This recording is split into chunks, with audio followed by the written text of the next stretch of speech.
We're going to always be together and forever be brothers, no matter what. Brothers forever, forever brothers. The Cosmopolitan Club 25. Next on Black Nouveau.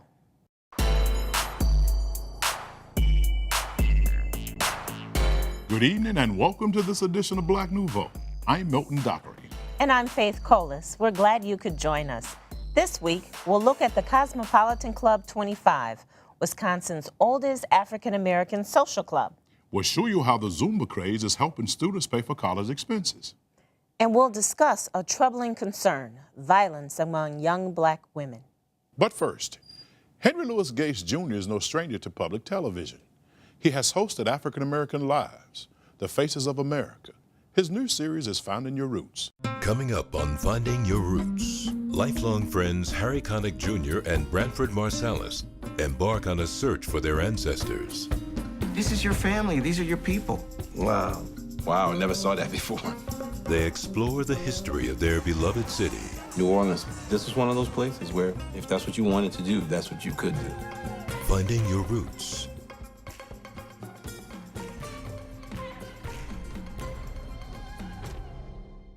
Finding Your Roots premieres on MPTV Sunday, March 25th at 7 p.m. on Channel 36. We're joined now by Claiborne Benson III, Executive Director of the Wisconsin Black Historical Museum and Society, to discuss ways we all can trace our family history. Mr. Benson, welcome to Black Nouveau, sir. Thank you very much. I'm honored to be here. Mr. Benson, why is it so important to trace our family roots, sir? To have a better understanding of who we are and our ancestors. Also, the medical reasons why their ancestors had diabetes and heart problems and problems with colon related, and all of those are hereditary.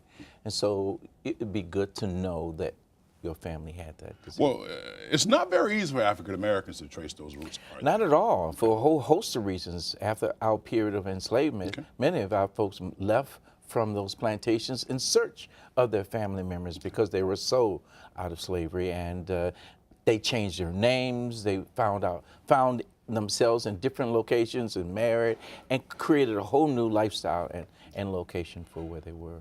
Mr. Benson, what is the best way to get started to trace? Just simply assess your roots where they are now. I mean, get birth certificates, marriage, divorce, life, all the things that give a chronological anchor that holds you in place. Assess those.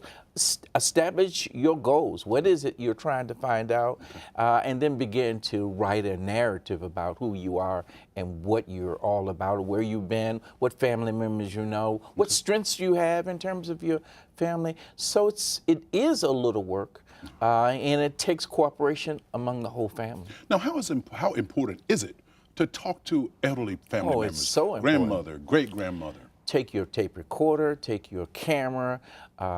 You need to have a picture of those ancestors and do your homework prior so you can be able to stimulate discussion from their own personal history, because they've lived that life and you want to be able to transform that life for another generation in the future. So you write it down, you record it, you write it down, you do your genealogy, pedigree charts so that you can put them in order so that people will understand.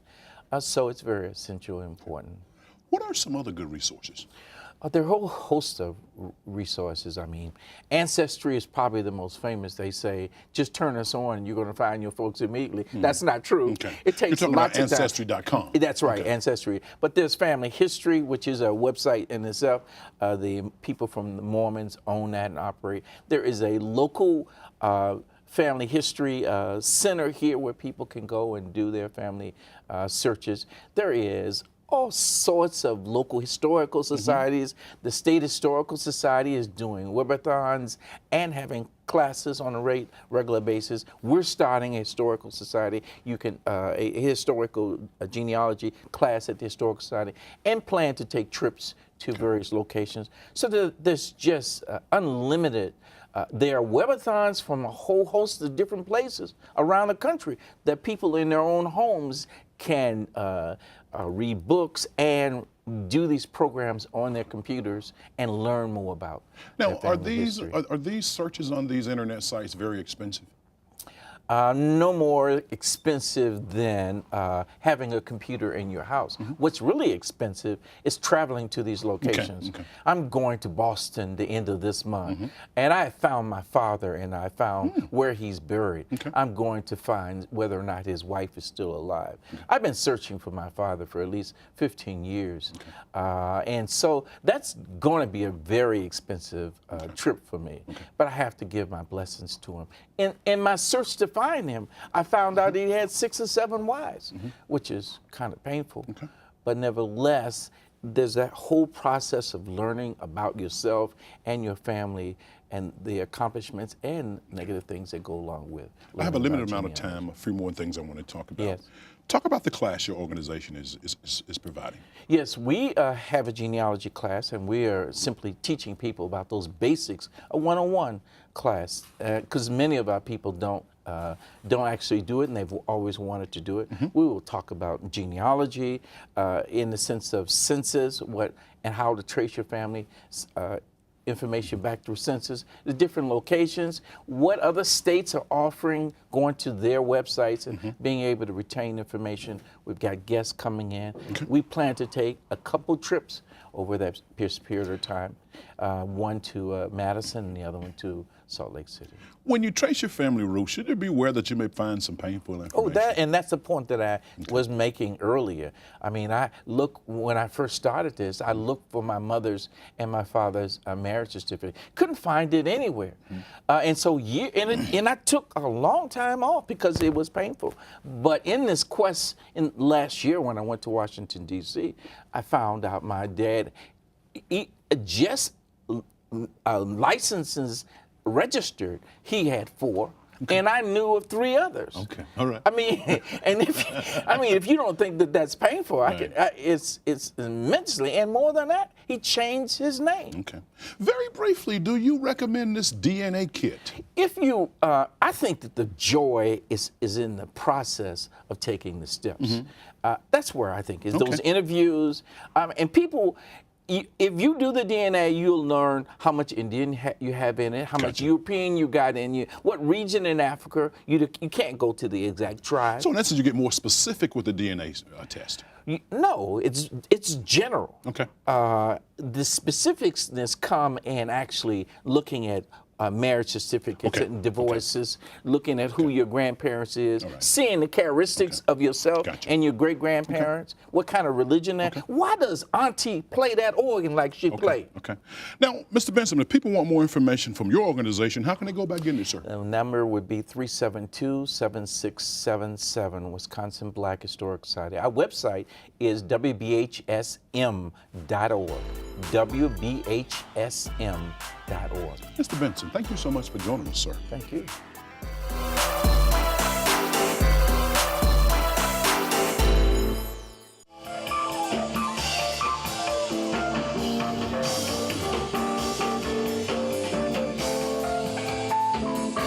For 79 years, one night a year, the Cosmopolitan Club 25 Men's Club has given the Black community the opportunity to forget everyday cares and come relax for an elegant evening at their annual ball. This event began at a time in history when Blacks were limited in where they could go. The club was started in 1932 by, at that time, very young men that wanted to do something for the community. And most of the names that I remember was Johnson, Fisher, Rimper. It was a unique club because, you know, the men had to wear tails and the women had to wear gowns, formal gowns, you know, down to the ankle. And a lot of people like to dress up. If you didn't have that uniform on, or the ladies didn't have the long dress on, you couldn't access to the club.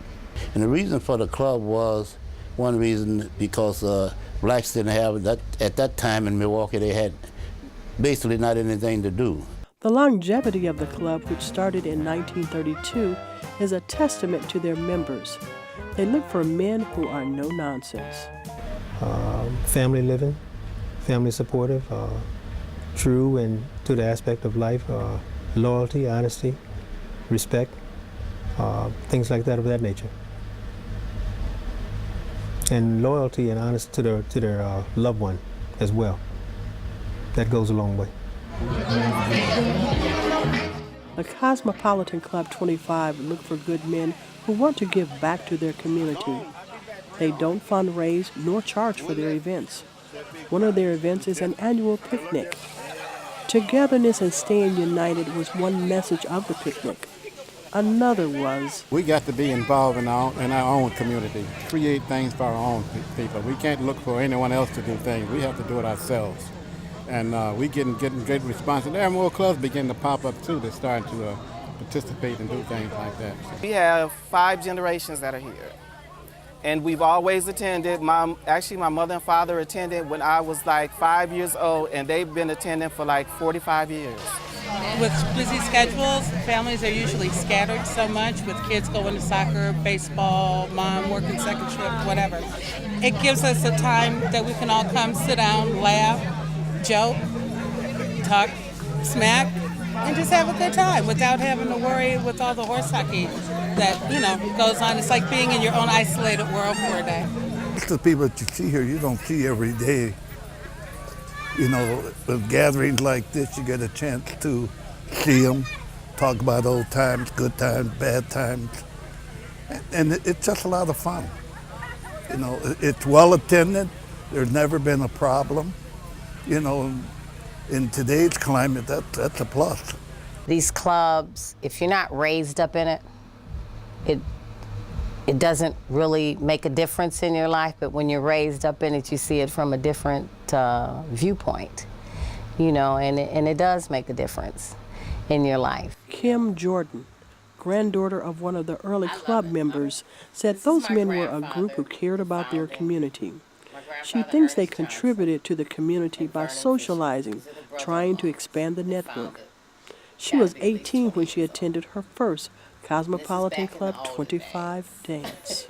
When we were little, and we used to have to help my grandmother get dressed, right? And just to watch her transform from the hard-working woman that she was into her beautiful, you can see she felt pretty and proud and just all those things. And we used to just watch. We used to clean her jewelry, so it'd be sparkling and shining, and my grandfather's shoes, and would see his tuxedo laid out on the bed and could help put the cummerbund on and the bow tie, and then he would snap that top hat and stand there with his cane, put on his white gloves, and that was just like, wow. It had an impression on you. Oh, it certainly did. It certainly did. Used to be a little more grander, though, to me. When we used to go to the Mark Plaza and go up that stairwell, and you'd see the people on the stairwell in the gowns, the women in their beautiful gowns, and the men in their tuxedos and top hats. It's like, wow, that's an era that's lost. We're a very, very close-knit brotherhood and special group. And whatever the situation is or circumstances are, I can call on any one of my brothers more or less through thick and thin, and they can vouch for me as well. This is a unique group of guys that I'm with, and we love each other. We are basically, we're gonna always be together and forever be brothers, no matter what. Brothers forever, forever brothers.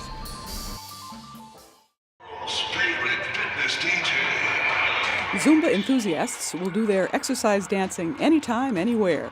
This time, they're in the gym for a good cause, and the cause is college. Education, youth, those are passions of mine, as well as dances. And I knew I wanted to be involved. It actually took a whole year for us to be able to put this together for Pathways to College. Instructor Gloria Terror has been teaching the Brazilian exercise program for 4 years. She is a story in herself, but more on her later. Now back to the gym and the reason all these folks gave up more than 2 hours on a Saturday morning to sweat at Wisconsin Lutheran College. They came to raise a few dollars for a program for kids called Pathways to College. It's a program designed for low-income, first-generation prospects that have the potential to succeed in college. Milton Cockcroft is the executive director of Pathways to College. He explained that it's a 4-step program that begins with children in 3rd grade and follows them, works with them, mentors them, and inspires them and their families all the way into college and hopefully beyond. We get them early on, get them acclimated, comfortable in the college environment, both the students and the parents. We have financial literacy workshops with them, talking about how they can start saving early to make it a possibility, and just get them comfortable with the thought and talking about it at home. The big kids here are all Pathways to College students. They're asked to give back at events like this by selling refreshments or doing the babysitting, while the little kids' parents are sweating downstairs. Billy Carter Rankin and Elijah Folks are sophomores at Wisconsin Lutheran High School. I was involved in Pathways when I was in 6th grade.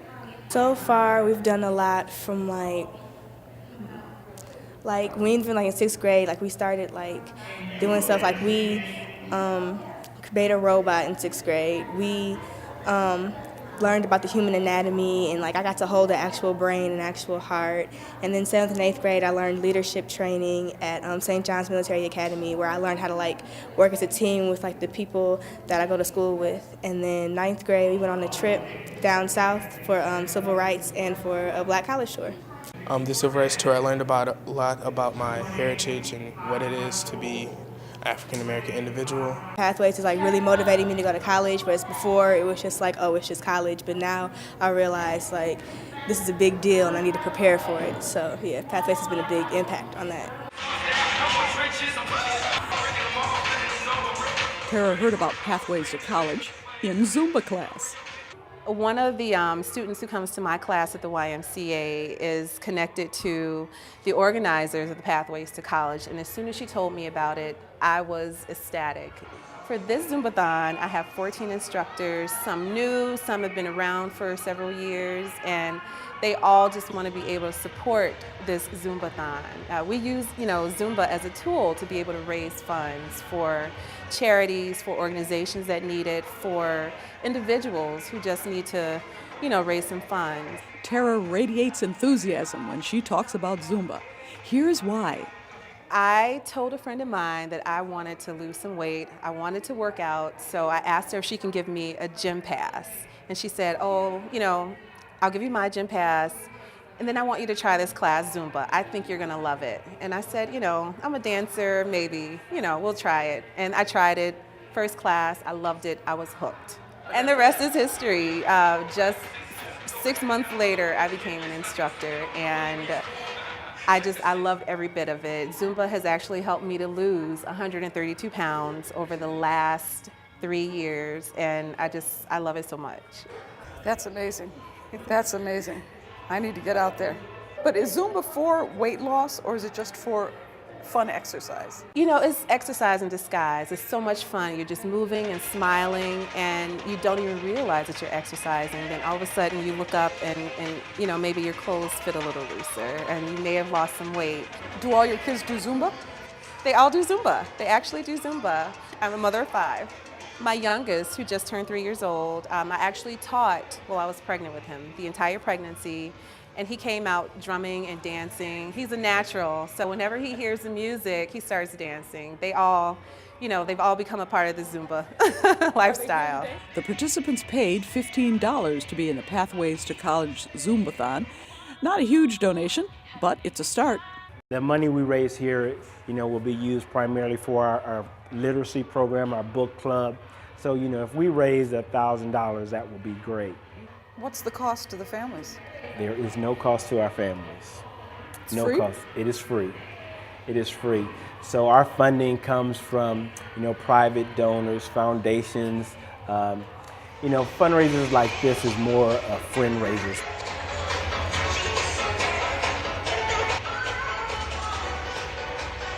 Well, Zumba will continue supporting Pathways to College for as long as they can keep on dancing. And Pathways will have its first graduating class in 2014. I'll try it again.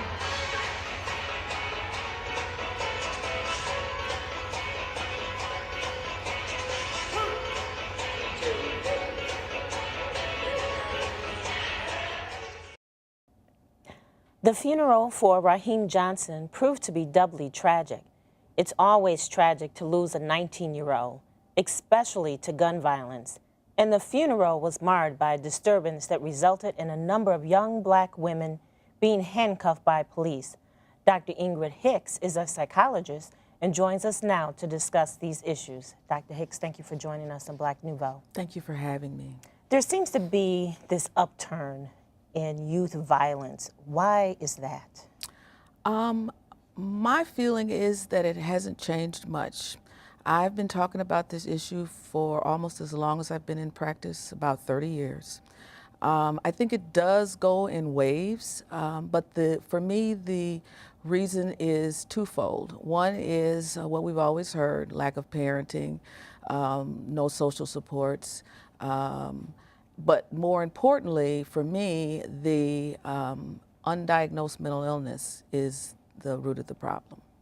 The girls seem to really be impacted by this. Is there, you talk about mental health illness and you talk about the social aspect of it and the lack of support in homes. Mm-hmm. Is there a larger impact with girls than there is with boys in the area of violence, or is it just youth? I think it's just youth, but I think we've come to accept it more from boys. I think it's shocking for us to think of girls being carted off in handcuffs or shooting someone. I'm thinking now of the case of the young lady that shot her attacker, and there was an outcry from the community about what was going on. My guess is she probably had post-traumatic stress disorder. How huge is the mental health issue with violence? For me, I think it's very huge because typically African Americans, people of color, don't seek out regular mental health care. It's not part of our repertoire. It's not something that we do until there's a crisis. When there's a crisis, then we'll go in for care, but just for a short time. So it's not part of our regular lifestyle, and so consequently things tend to boil over, and that's when it hits the newspaper and on television. Would you say that the violence that we're seeing is a crisis among young people? Absolutely, absolutely. We're at that stage. We're at that stage. We've been at that stage. We've been at that stage, and I think part of the problem that is perhaps even a solution is that we need to have better access to care, and we need to have more providers that look like us. There has not been, since I finished training, a huge increase in the number of minority mental health providers. I run a program that encourages youth as well as young adults to become trained to become substance abuse counselors, which is another problem, as well as deal with some of the mental health issues that are apparent. Do you see this as being a singular kind of behavior for individuals, or more of a gang-related? Is there more activity if young people are together versus, I'm by myself and I'm committing these kinds of violent acts? I think both, because certainly the flash mobs of last summer, people were alarmed by that. I think that social media plays a part in that, but before then we had crimes of fashion. So when individuals wanted a particular item of clothing that was hot, that they could not afford, they would singularly go out and take that item. Let's talk a little bit about the social media. Social media, pop culture, rap music, television shows. How much does that impact behavior? We've always had things that parents couldn't control, and it's the lack of parental control that's problematic. So when I was growing up, there were certain things we couldn't do, and when it was time to go home, we were supposed to be there at a certain time. Now we don't have that. So social media allows basically their friends, their peer group, to kind of influence what they're going to do and how they're going to do it, good or bad. How do we help parents? There's not that support in the home. Parents that are working, maybe 2 jobs, maybe there's just one parent in the household. There is no generational kind of household set up with mom and grandma and other older people live in the home. So how can we help parents? Hasn't changed. We used to have the village. We still need the village. The village now has taken the form of agencies And so when a lot of the funding from agencies has been cut, which is what's happened, you're going to get an increase in this behavior. So those agencies that are able to kind of hold on are doing as much as they can, but there's only so much of that money to go around. We need to take responsibility as a community in terms of policing ourselves. Give me some examples of how we do that, because without doing that, it sounds a little hopeless. Well, it's not hopeless because it's a street by street, house by house, community by community. So there are some, for me, I get a lot of benefit from what's going on in my neighborhood, and I am actively involved with our Neighborhood Watch, our community agencies that are in our direct vicinity. So I don't, I mean, I would encourage others to do the same thing, given as much, time as they would have. But I feel strongly that you have to do what you can. If we all do that, then certainly I think we'd see an impact. So help out the neighbors where you can in your neighborhood. Get involved in maybe some mentoring groups that help young girls. If you're female, understand that femininity, it is a strength, and that, this extreme behavior, help young people understand that that's not in... Exactly. You don't need to do that. That used to be taught. Femininity used to be taught, how to run a household, how to be a lady. No one is talking about that. No one is emphasizing that in terms of parenting. Dr. Hicks, there's so much more to talk about on this issue. We'll have to have you come back. Thank you for joining us. Thank you. And that wraps up this edition of Black Nouveau. Remember, in the coming week, do something to expand your world. Good night. Good night, and thanks for watching.